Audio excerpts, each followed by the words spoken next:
The Chiefs can be in command if they take advantage of their opportunities this week against a Jadenless Commanders team. Now on Locked On Chiefs.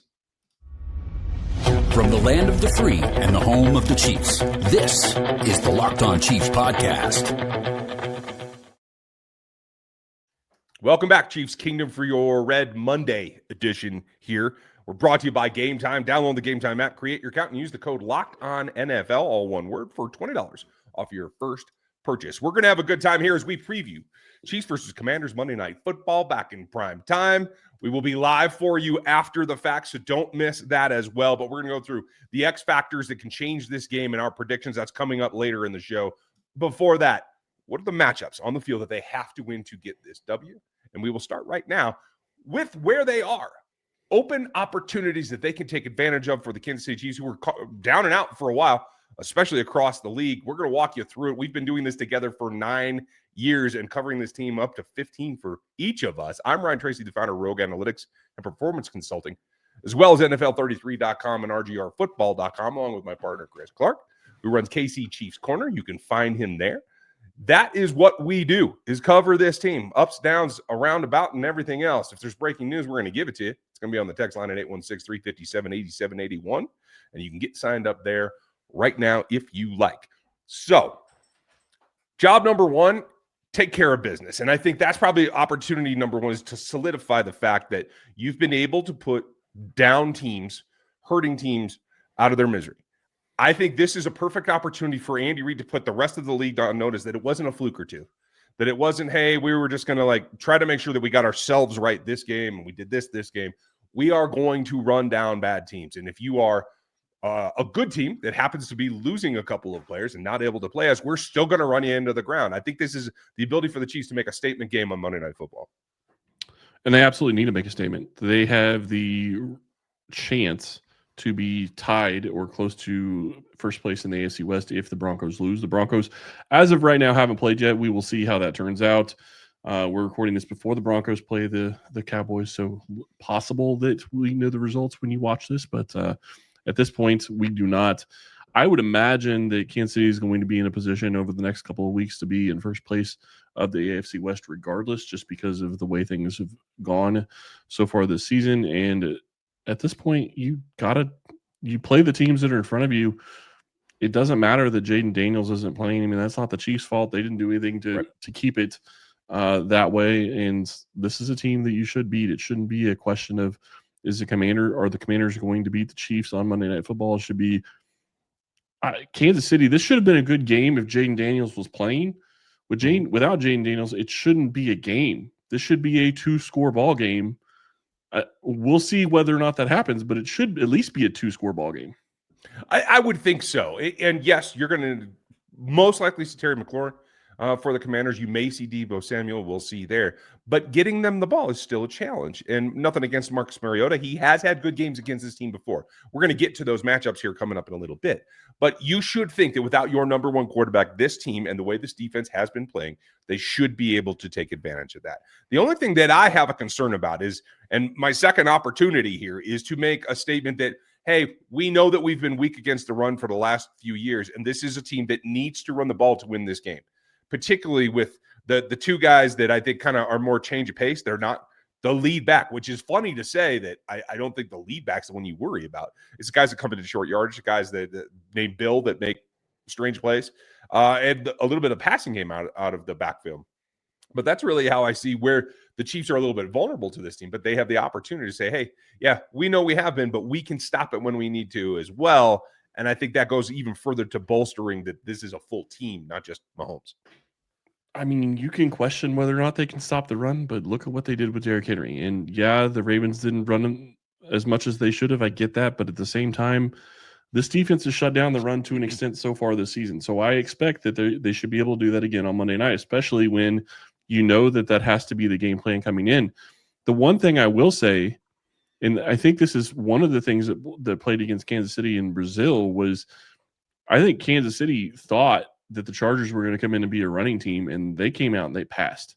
I think the defensive game plan for the Chargers was completely off base as to what the Chiefs were expecting, and that really threw them off early in the game, and they weren't able to come back from it later. So you would have to think that you would have an idea as to where the Redskins are going, but you have to be ready for anything. And I agree with you. I think that McLaurin plays, maybe Debo Samuel plays, so it's a little bit different for the Commanders in this game. But this is still a team that their defense is bad.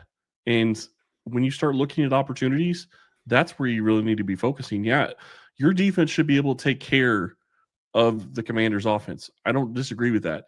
But your offense should be the one that is dictating everything in this game, because they have the ability to dictate everything in this game with all the weapons back. They certainly do. And that's one of the things that I think is going to be overriding this. If they play the way they choose to play, like we saw very recently, and not only being excellent in terms of the execution, but like the long drives, 15-plus play drives that just eat away at your opponent's ability to even put up a defense. Now, let's not be crazy. No one's going to have 93 yards in a ball game against this team again. The Raiders are supremely bad this season. You can't have that expectation, but you can expect to put teams where they get out of their run game first game plan, because you can build a lead and you can sustain those drives and you can keep them off the field. But it also makes the mentality of having to come back against Patrick Mahomes, as you watch the time just tick away and tick down. I think that the mental portion of putting that stress on the opposing team is a little bit underrated, and we don't talk about that enough. And I don't disagree with you. The thing I would argue, though, is while you may not have 93 yards on defense, the Chiefs are built to sustain drives and to have long drives. So when you look at the offensive side of the ball, having, what did they have, 3 or 4 80-yard drives against the Raiders defense? The Commanders defense isn't much better than the Raiders defense. Like, this Chiefs team should be able to go up and down the field.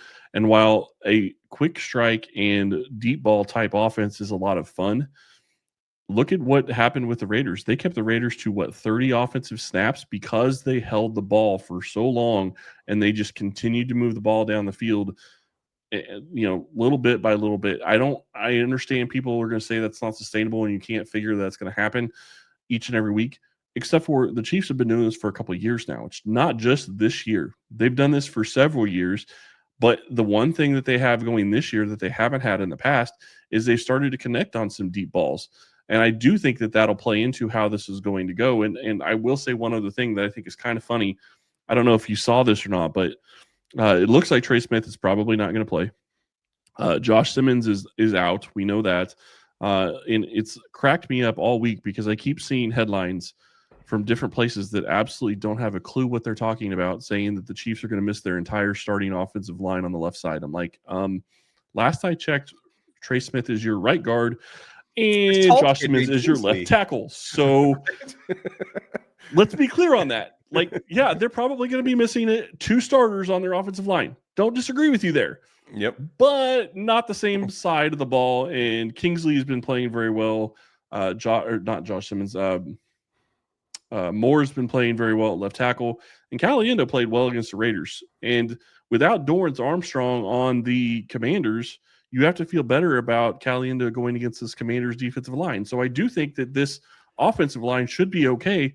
I'm not expecting them to take a lot of deep shots because I still think that they're going to want to try to protect the offensive line to an extent.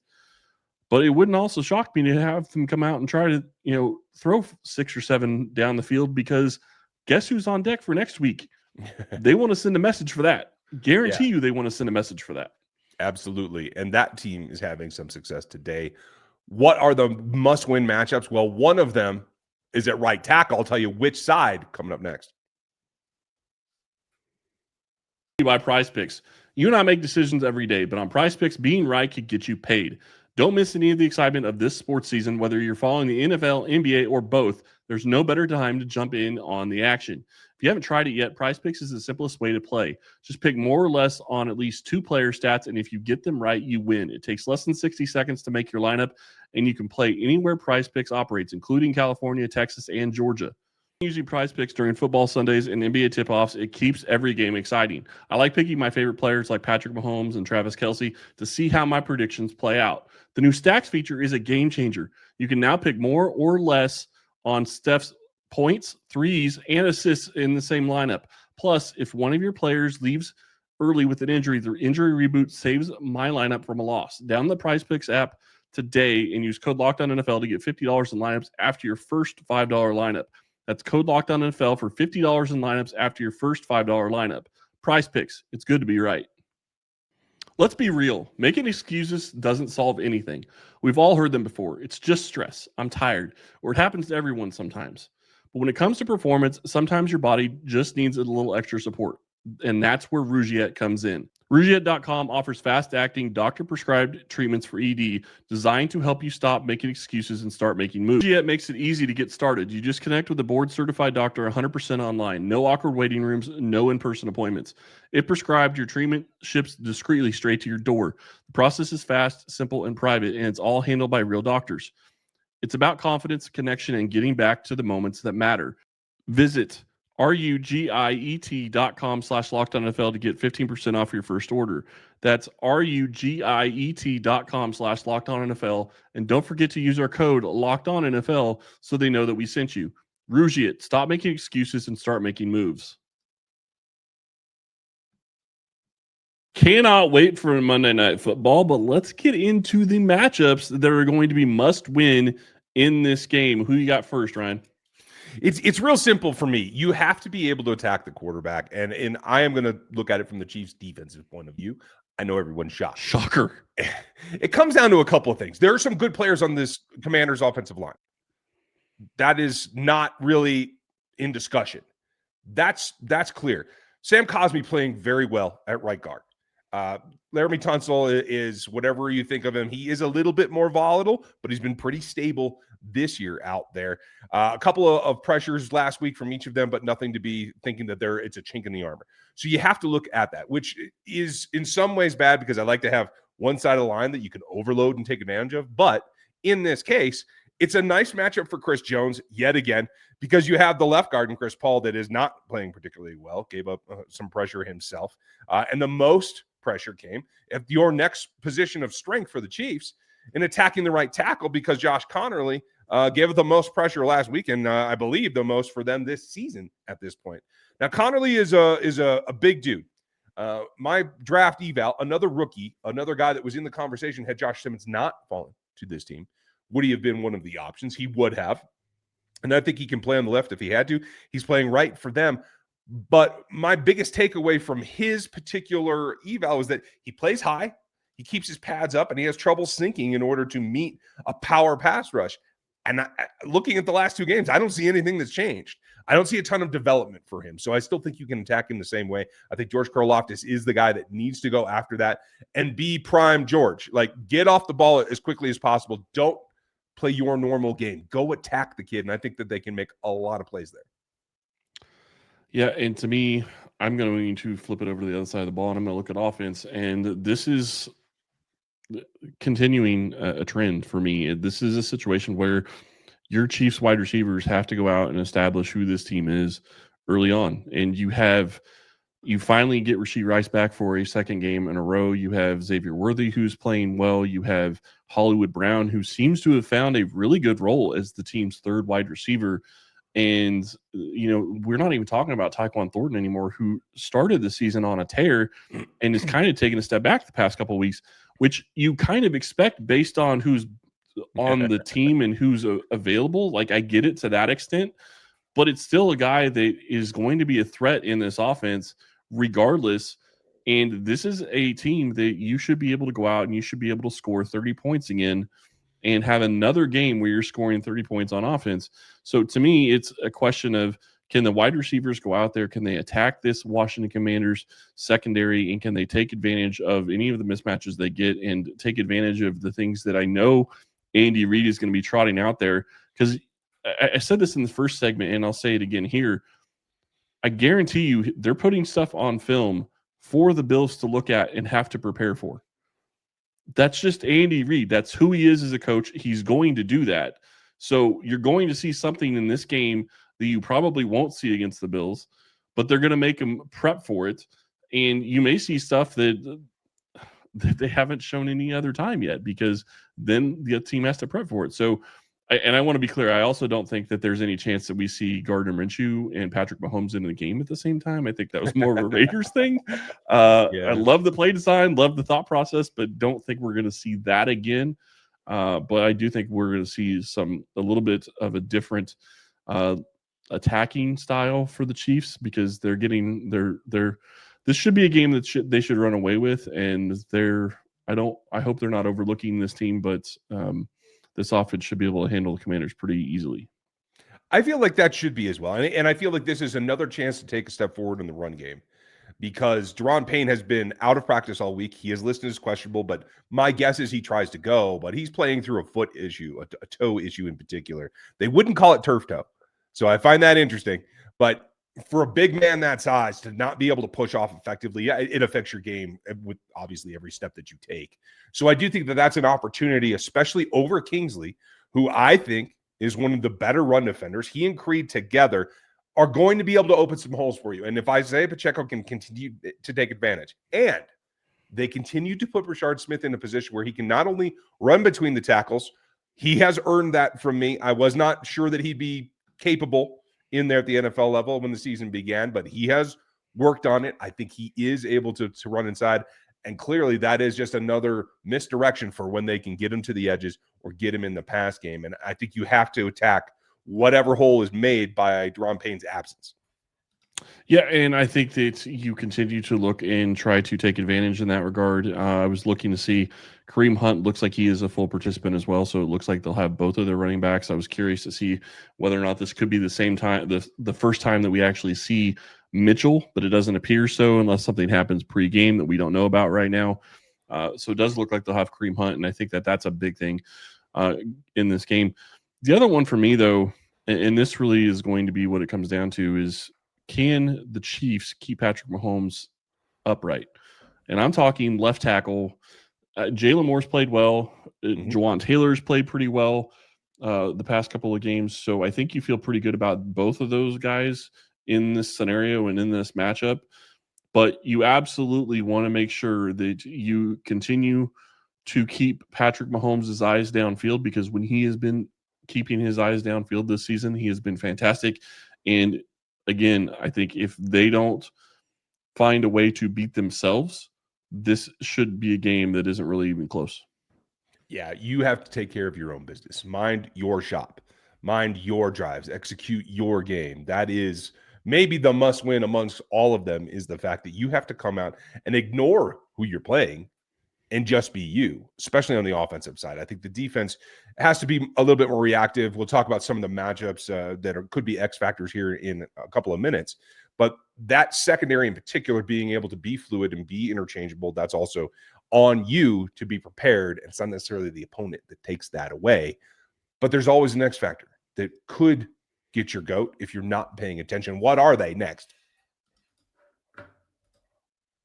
The NFL season is back, and honestly, there's nothing better than being in the stadium surrounded by fans cheering for your team. But let's be honest, getting tickets is a hassle. Between queues, login screens, prices jumping at checkout, it's really frustrating, and that's why I use GameTime, the app that gives you the advantage back to fans. GameTime is fast, easy, and backed by the GameTime guarantee. You'll always get 100% authentic tickets delivered every time at the best price, plus all the fees are included, so the price you see is the price you pay. I pull up GameTime anytime to get a couple of taps. I get amazing deals. I get to see where my seat is. I get to see my favorite NFL games for as low as $100. You can too. Download the GameTime app, create an account, and use the code LOCKEDONNFL for $20 off of your first purchase. Terms apply, but again, that's promo code LOCKEDONFL for $20 off. Swipe, tap, ticket, go. Download GameTime today. The NBA is back, and there's no better place to get in the action than FanDuel, the official sports betting partner of the NBA. Even if you miss the start of a game, or you want to just ride the hot hand, you can do that too. FanDuel has live bets on everything from who will score the next to the fourth quarter comebacks to everything in between. Plus, you can even combine your live bets into a same game parlay for a shot at a bigger payout. It keeps everything exciting. It keeps it up to the minute, especially when your team's making that late push, trying to get that W. Right now, FanDuel is giving new customers $300 in bonus bets when your first $5 bet wins. So go ahead onto FanDuel.com to sign up and play your game on FanDuel, the official sports betting partner of the NBA. The Commanders offer an interesting contest that you have to make sure that you're aware of. Two guys in particular are on the mend and looks like, from our latest news, to be able to go. I expect to see Terry McLaurin. I'm not as confident, but I do think Debo's going to give it a shot. Debo Samuel is maybe that ultimate X factor player because he can do so many things. Again, in a game that I think with Mariota in, you're going to try to run the ball some. Maybe they even look at giving Debo a couple of touches out of the backfield because it can change things about what a defense has to cover. He, I think, maybe more than McLaurin, because I think McLaurin, is a little bit more straightforward in how you have to address him. I think Debo's the guy that can find the cracks in a defense. And I think for Drew Tranquil in particular, Leo Chenal a little bit, as well as whoever's going to line up in the nickel. Chamari Connor, I'm sure, will get some. I don't think you're going to dedicate Trent McDuffie. You got to keep an eye on Debo when he's on the field. He is the guy that could be the X factor that gets you if you're not paying attention. Yeah, and that's going to be a tough one. Debo is one of the better players in the NFL when he is healthy. That's been the problem for him, though, is he hasn't been healthy. So you have to wonder how that's going to play into things. And I was sitting here trying to find the injury report for the Commanders to verify who will be available for that game. But when you start, neither of them have a designation. What was that? Neither of them have a designation, and they were full participants in practice. Yeah, so both of them will end up playing. When you look at this game, though, and you look at one of the X factors in this game, I think it's a question of what do you do with Rashid Rice? Rice had 16 routes run last week, I think, from what I saw, and got targeted 10 times out of those 16 routes. So that tells you when he's on the field, he's probably going to be getting the ball. Obviously that's not going to continue at that rate, but I do think what that means for this team and how things are going to work is he's going to be on the field more. He's going to be running more routes, but they are going to be focusing on him. They think he is a legitimate number one wide receiver that is a game changer. And I do think that they're going to try to feed him the ball and get him as ready as they can for the second half of the season. And again, for that Buffalo game next week, I'm not trying to overlook the Commanders because you can't overlook any team. You can get beat on any given Sunday, this time any given Monday night. Obviously, look back at the Jacksonville game. But you look at this team and you look at how they're structured, and it's just a question of how do you get the ball. And the EGE thing is very apt for this team because you start looking around and it's like, okay, Tyquan Thornton had a great start to the season, but he's not going to be getting targets anymore because now you have you have Worthy and you have Rice. You're just not going to have enough targets to go around for Tyquan to get 10 targets a game or anything close to that. He may be out there a bunch of snaps. Go ahead. I beg to differ. You're right. He won't get the volume, but he's still getting those looks. Right. The 39-yarder last week, right? Like he could still put up a 100-yard game this season, even with everyone else out there, because he is that whole when you pay too much attention and you come down and you look at the intermediate routes, especially when they're going to feed Rice underneath. I think Tyquan's still going to be in a position to run enough routes to take advantage and hit some of those big chunk plays, maybe even more so than we thought Xavier would at this point, right? Well, and I mean I'm looking more at the volume. He's not going to get the volume that he got early on in the season, and you wouldn't expect him to get the volume because of who else you have out there on the field right now. And let's not forget, you have Travis Kelce out there who's still playing very good. He's not Travis Kelce 5 years ago, but he's still playing very good football. And you want to at least get Noah Gray to an extent involved in this offense because you want to keep him going in the right direction. You haven't even done anything with Tanyan yet. Like you have so many different options in this offense. When you start looking at how you're going to have to make things work, you're just not going to have enough targets to get everybody involved as much as you want. But the thing that you love about what you've seen so far is they're all bought in on the EGE. They're all bought in on everybody's got to eat, meaning they all understand they're not going to get the volume that maybe they would be used to or they would in some other offense. They don't care. They want to win and they want to score points and they want to just absolutely dominate. That's all they care about. And I actually think it's an advantage. And for those of you that are listening that are like, what is EGE? popped up and caught me by surprise when they started throwing that out. I believe it was Rashid that started it, right? Meaning everybody's got to eat, meaning Mahomes has to put up enough passes so that everybody gets a little taste of the offense every week. But in doing so, it keeps the defense honest because they have to cover everybody. But I think it also alleviates one of the problems that this offense has had for the last couple of years when you haven't had everyone, in that you had a way to attack in the pass game. Right now, you have a way to exploit every team's individual weakness because you have weapons so far distributed that whatever a defense is weak at, you can go at that and make that your focal point.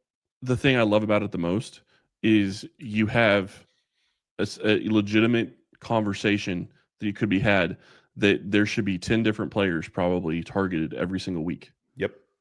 Everybody should get a target of some sort. Everybody should get a catch of some sort every single week. That's not generally how this Chiefs offense has been. In past years, at times, you would have 90% of it go to 4 or 5 people. That's not going to happen this year. You may still have 70 to 80% go to 4 or 5 people, but you have so many other options now, and you have to take advantage of that. And that's the thing, is when you take advantage of what's there, you're not putting yourself out of your normal habit. You're taking what they're giving you and making that your bread and butter. And I know that if you guys missed it this week, go back and check out our crossover with David Harris and David Harrison. David covers that team as well as anybody can cover a team. So he knows in and out. And the number of snap coverage plays, Mike Sanistro leads it. Trey Amos is right behind him. Amos is actually grading out a little bit better in terms of what he's giving up. But honestly, the reception perception is 60 plus for Trey Amos, 70% for Sanistro, who's mostly lining up in the slot. So that gives you some X reps against him, and Xavier can exploit him with speed, and gives him some power reps against Rashid, and Rashid can exploit him with body size and physicality.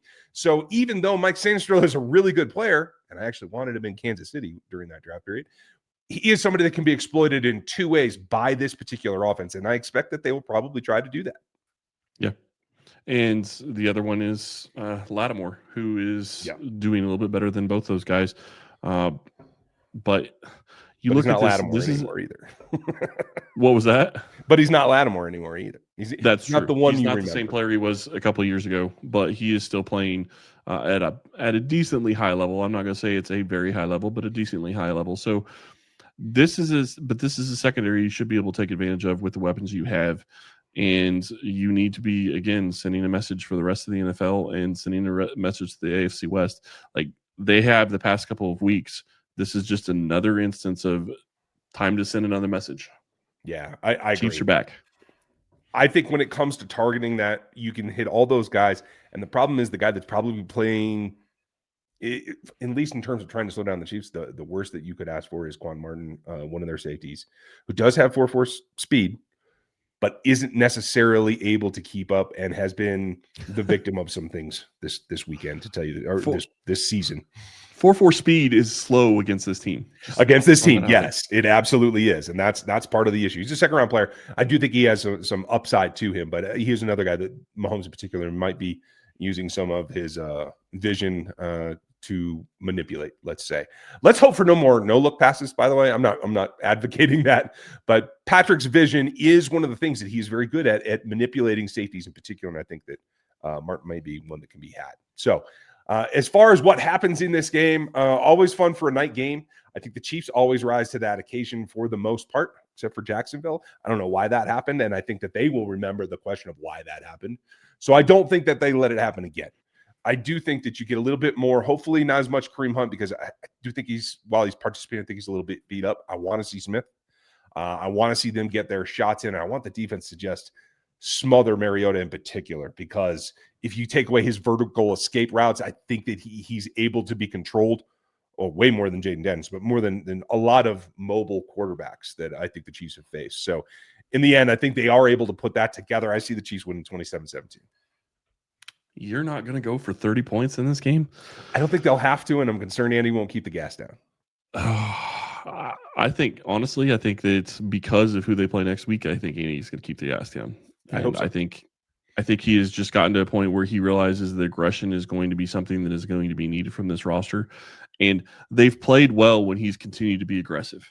Yes. Like they struggled early on in the season, and there's lots of different things that we can talk about as to why they struggled. But when he has been aggressive, this team has been playing well. So I expect that he's going to continue to be aggressive.